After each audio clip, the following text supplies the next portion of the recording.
வணக்கம். வழிகாட்டி சலனினூடாக இணைந்து கொள்ளும் நான் கிருத்திகா மணிவண்ணன்.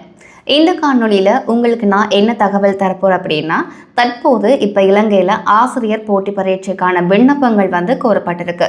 இந்த விண்ணப்பங்கள் இந்த முறை 2 பிரிவுகளாக கோரப்பட்டிருக்கிறதால பல்வேறு குழப்பங்கள் பல மாணவர்களுக்கு இடையிலையோ இல்லை விண்ணப்பங்களை அப்ளை பண்ணுறவங்களுக்கு இடையிலையோ ஏற்பட்டிருக்கு.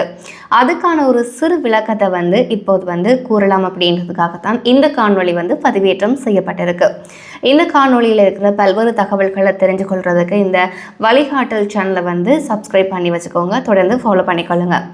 இப்போ இந்த ஆசிரியர் போட்டி பரீட்சைக்கான விண்ணப்பங்கள் 2 பிரிவாக அப்ளை பண்ண சொல்லி விண்ணப்பம் கோரப்பட்டிருக்கு. அதில் இப்போ போயிட்டுருக்கிற விண்ணப்பம் அரசு சேவையில் இருக்கிற விண்ணப்பதாரர்கள் இப்போ இருக்கிற, அதாவது அரசு சேவையில் இருக்கிற பட்டதாரிகள் மாசி மாதம் 5ஆம் திகதியிலிருந்து மாசி மாதம் 19ஆம் திகதி 9 மணி வரைக்கும் தங்களுடைய விண்ணப்பங்களை நீங்கள் அப்ளை பண்ணி கொள்ளலாம். அதாவது இப்போ நடந்துட்டு இருக்கிறது அரசு சேவையில் இருக்கிற பட்டதாரிகளுக்கான விண்ணப்பங்கள் தான். அது மாத்திரம் இல்லாமல் இந்த முறை இந்த விண்ணப்பங்கள் நீங்கள் ஆன்லைனில் மாத்திரம்தான் அப்ளை பண்ணிக்கொள்ள முடியும். போஸ்ட் மூலமாக எந்த ஒரு விண்ணப்பங்களையும் நீங்கள் அனுப்ப முடியாது. அப்படி அனுப்புகிற எந்த ஒரு விண்ணப்பங்களும் ஏற்றுக்கொள்ளப்பட மாட்டாது. அதை தாண்டி இப்போ பல குழப்பங்கள் ஏற்பட்டிருக்கு. என்னன்னு சொன்னால் 2 பிரிவாக பிரிக்கப்பட்டிருக்கு. பட்டதாரிகள் நாங்கள் எதுக்குள்ளே விண்ணப்பிக்கணும் அப்படின்ற ஒரு குழப்பம் இருக்குது.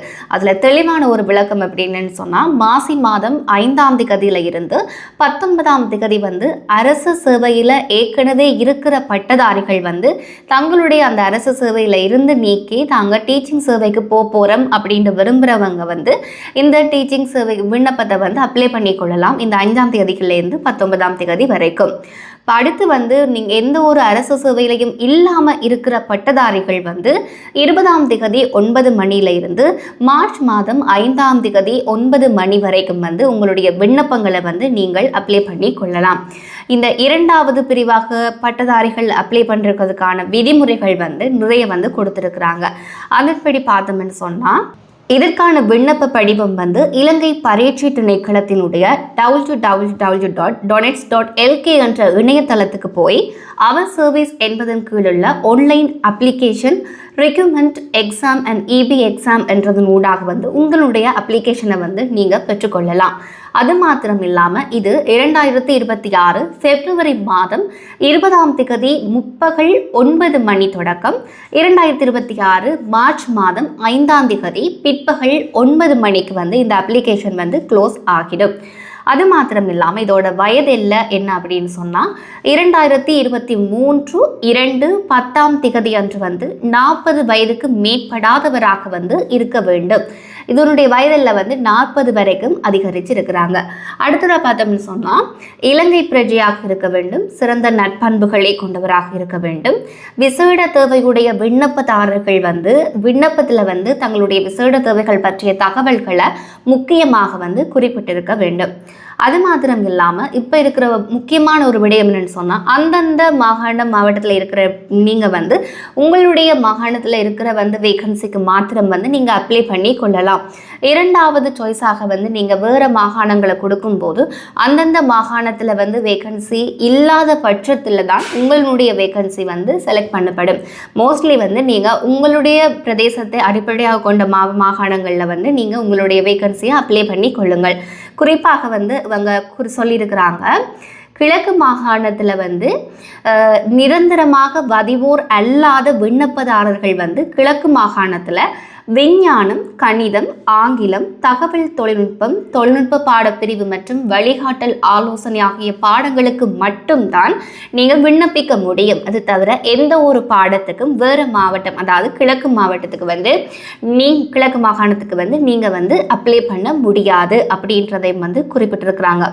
அதோட இப்போ இருக்கிற விண்ணப்பிக்கிறவர்களுக்கு மிகப்பெரிய ஒரு சந்தேகம், நாங்கள் கிராஜுவேட் பண்ணி இப்போ தான் 1 year ஆகுது, நாங்கள் அப்ளை பண்ணலாமா, எங்களுக்கு கிராஜுவேஷன் முடிஞ்சு 6 months தான் ஆகுது, நாங்கள் அப்ளை பண்ணி கொள்ளலாமா அப்படின்ற ஒரு குழப்பம் அதிக அளவில் இருந்துட்டு இருக்கு. அதுக்கான ஒரு ஷெடியூல் இந்த குறிப்பு 3 அப்படின்றதுல இவங்க கொடுத்துருக்குறாங்க. அதில் எப்படி பார்த்தோம்னு சொன்னால், 2023 2/10 அன்று வந்து 40 வயதுக்கு மேற்படாதவர்களாக நீங்கள் இருந்தீங்கன்னு சொன்னால் நீங்கள் வந்து பட்டதாரிகள் விண்ணப்பத்துக்கு, அதாவது அரசு சேவையில் இல்லாத பட்டதாரிகள் என்ற ரீதியில் வந்து நீங்கள் விண்ணப்பங்களை அனுப்பி கொள்ளலாம். அது மாத்திரம் இல்லாமல் 2025 6ஆம் மாதம் 30 முன்னர் வந்து நீங்கள் ஒரு பட்டப்படிப்பை முடிச்சிருந்தீங்கன்னு சொன்னால், உங்களுடைய பட்டப்படிப்பை முடித்து உங்களுக்கான சர்டிஃபிகேட் உங்களோட கையில் வந்திருக்கு, இல்லை உங்களோட பட்டப்படிப்பு வந்து முழுமையாக உங்களோட புள்ளிகள் உங்களுக்கு தந்து முழுமையாக முற்று பெற்று விட்டது அப்படின்னு சொன்னால், நீங்கள் உங்களுடைய ஆசிரியர் சேவைக்கான விண்ணப்பங்களை வந்து நீங்கள் அப்ளை பண்ணி கொள்ளலாம். 2025 6ஆம் மாதம் 30 முன்னர் நீங்கள் பட்டப்படிப்பை முடிச்சிருந்தீங்கன்னு சொன்னால் கண்டிப்பாக இந்த விண்ணப்பத்துக்கு வந்து நீங்கள் தகுதியுடையவராக வந்து காணப்படுறீங்க. அது மாத்திரம் இல்லாமல் இதற்கான இந்த பரீட்சை வந்து எப்படி நடைபெற போகுதுன்னு சொன்னால், எழுத்து போட்டி பரீட்சை ஆணையாளர் நாயகத்தினால இந்த வர்த்தமானி அறிவித்தல் மூலமாக இந்த பரீட்சை வந்து நடாத்தப்பட இருக்குது. இதில் வந்து 2 பிரிவுகளின் கீழே வந்து இந்த பரீட்சை வந்து நடத்தப்பட இருக்குது. அதாவது வந்து எழுத்து போட்டி பரீட்சையின் அனைத்து வினாத்தாள்களுக்கும் தோற்றி ஒவ்வொரு வினாத்தாளுக்கும் வந்து ஆக குறைந்தது 40 புள்ளிகளை பெற்ற விண்ணப்பதாரர்களின் மொத்த புள்ளிகளினுடைய முன்னுரிமை வரிசைகளின் படிதான் வந்து நேர்முக பரீட்சைக்கு அவர்கள் வந்து அளிக்கப்படுவார்கள். அதாவது 40 புள்ளிக்கு மேலே வந்து நீங்கள் எல்லா எக்ஸாம் பேப்பருக்கும் வந்து எடுக்கணும். அதுக்கு மேலே எடுத்த ஒவ்வொரு புள்ளி அதிகூடிய புள்ளி எடுத்தவர்கள் இந்த முன்னுரிமை அடிப்படையில் தான் அவர்கள் வந்து நேர்முக பரீட்சைக்கு அளிக்கப்படுவார்கள். இலங்கை ஆசிரியர் சேவை பிரமாண கோவையின்படி வெற்றிடங்களின் எண்ணிக்கையில் வந்து 3% என்னும் அதிகபட்ச எல்லைக்கு நிரந்தர வலுவிழந்த நபர்கள் பொது நேர்முக பரீட்சை சபைக்கு முன்னிலையாக வந்து உறுதுடையவர்களாக காணப்படுகின்றனர். அடுத்தது வந்து ஒரே பாடசாலைக்கு விருப்பம் தெரிவித்த விண்ணப்பதாரர்கள் சிலர் சமமான புள்ளிகளை பெற்றிருக்கும் சந்தர்ப்பத்தில், அதாவது வந்து ஒரு பாடசாலைக்கு 2 நபர்கள் வந்து விண்ணப்பித்திருக்கும் போது அவர்கள் 2 பேரும் சமனான புள்ளிகளை பெற்றிருந்தால் பாடசாலைகளுக்கு நியமனம் வழங்குவது தொடர்பாக அமைச்சின் செயலாளர் இல்லைன்னு சொன்னால் சம்பந்தப்பட்ட மாகாண பொதுச்சேவை ஆணைக்குழுவினால் வந்து தீர்மானம் எடுக்கப்பட்டுதான் உங்களுக்கான பாடசாலை அனுமதிகள் வந்து வழங்கப்படும். இவ்வாறான பல ரூல்ஸ் அண்ட் ரெகுலேஷனுக்கு இடையில தான் இந்த விண்ணப்பங்கள் வந்து கோரப்பட்டிருக்கு. நிறைய பல்கலைக்கழக மாணவர்கள் வந்து தொடர்ந்து 4-5 வருடங்களாக உங்களுக்கான இந்த ஆசிரியர் சேவை நியமனங்களுக்காக எதிர்பார்த்து காத்திருப்பீங்க. இந்த ஒரு கேசட் வந்ததுக்கு பிறகு நிறைய குழப்பங்கள், நாங்கள் எப்படி அப்ளை பண்ணுறது, எந்த பிரிவுக்குள்ளே நாங்கள் அப்ளை பண்ணுறது அப்படின்ற குழப்பங்களுக்குள்ளே வந்து நிறைய பேர் அப்ளை பண்ணாமல் இருக்கிறீங்க. யாருமே இந்த சான்ஸை மிஸ் பண்ண வேண்டாம். ஜஸ்ட் 2 பிரிவாக இந்த அப்ளிகேஷன் வந்து உங்களுக்கு கால் பண்ணி இருக்கிறாங்க.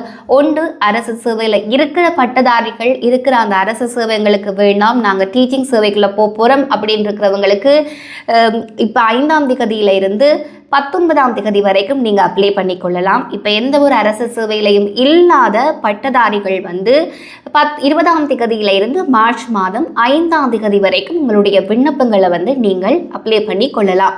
ஆன்லைன் மூலமாக மாத்திரமே உங்களுடைய அப்ளிகேஷனை வந்து நீங்கள் ஃபில் பண்ணி கொள்ளணும். அது மாத்திரம் இல்லாமல் உங்களுடைய மாகாணங்களை வந்து முதன்மையாக நீங்கள் தெரிவு செய்து உங்களுடைய அப்ளிகேஷனில் வந்து நீங்கள் அப்ளை பண்ணுங்கள். ஏனைய உங்களுக்கு விருப்பமான ஸ்கூலில் நீங்கள் போய் படிக்கணுன்றதுக்காக நீங்கள் வெளி மாவட்டங்களை வந்து சூஸ் பண்ண வேண்டாம். நீங்கள் எந்த மாகாணத்தில் இருக்கிறீங்களோ அந்த மாகாணத்துக்கு வந்து முன்னுரிமை கொடுத்து அந்த அப்ளிகேஷனை வந்து ஃபில் பண்ணி கொள்ளுங்கள். எந்த ஒரு தவறுகளும் இல்லாமல் உங்களோட அப்ளிகேஷனை வந்து நீங்கள் ஃபில் பண்ணி கொள்ளணும். அதாவது வந்து மார்ச் மாதம் 5ஆம் தேதி பிற்பகல் 9 மணிக்கு வந்து இந்த அப்ளிகேஷன் எல்லாமே வந்து க்ளோஸ் ஆகிடும். அதுக்கு முன்னம் உங்களுடைய வாய்ப்புகளை சரியாக பயன்படுத்தி நீங்களும் வந்து ஒரு ஆசிரியராக இந்த நாட்டுக்கு கடமையாற்றுங்கள்.